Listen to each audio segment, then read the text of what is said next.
Hey guys, in this video, I'll show you how to upload projects on LinkedIn. Alright, let's begin.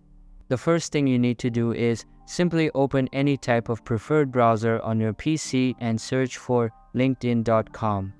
Now open the official website, sign into your account, and you will be redirected to this type of page. Here, hover your cursor over the Me tab and go to your account profile. Once you are here, click on Add Profile section Embed and a pop-up will be displayed. Inside this pop-up, there will be a number of drop-down menus. Simply select the recommended tab and select Add Projects from the drop-down menu.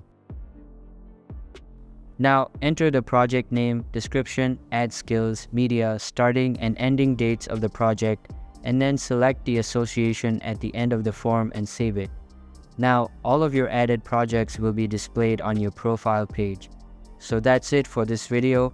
If you find this helpful, consider subscribing and giving this a big thumbs up. Thanks.